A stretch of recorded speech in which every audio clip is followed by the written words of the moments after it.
This is the Star News Brief. I'm Mark Gachagua. At least 24 counties are weak links in the opposition's underfront for the presidency, posing a major difficulty in toppling President William Ruto in 2027.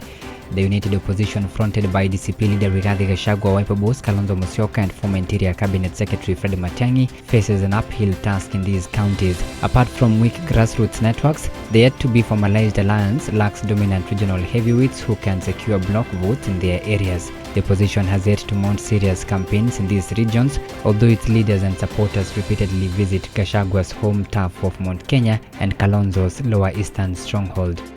Get a copy of the Star by subscribing to our e-paper with only 40 shillings through www.mgazette.com.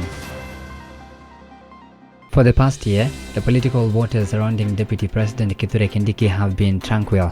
That calm was shattered recently when leaders from Western Kenya assertively demanded the DP post for the 2027 polls. A team of influential figures, including National Assembly Speaker Moses Wetangula and Cooperatives Cabinet Secretary Wycliffe Oparanya, argue that it is the Luhya community's turn to occupy the second most powerful seat. This declaration sets the stage for a complex battle over the role currently held by Kindiki. ODM last week grappled with its troubled history of chaotic nominations as it sought to convince Kenyans it has outgrown violence that has for long haunted its primaries. Despite repeated assurances from party chiefs that lessons from past elections were learned, reports from skirmishes, intimidation of aspirants and protest were reported in some strongholds.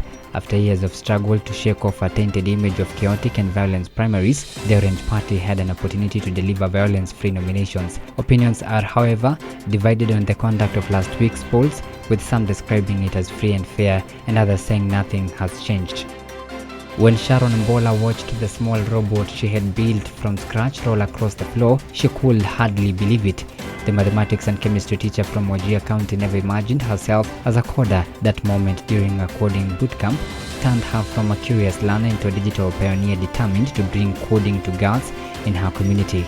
Mbola is one of the dozens of young women whose lives have been transformed with the African Girls Can Code initiative. The UN-backed program is designed to break barriers in the male-dominated sector.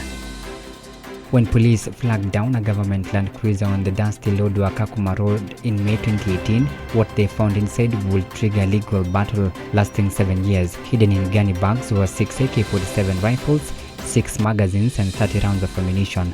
Among those arrested that day was Rebecca Sekon, a young woman who insisted she was just catching a ride. But the system saw her differently. Within a year, she had been convicted and sentenced to 3 years in prison for illegal possession of firearms and ammunition. On September 19, after 7 years of stigma, prison and endless appeals, Sekon walked free. Get a copy of the Star by subscribing to our e-paper with only 40 shillings through www.mgazette.com.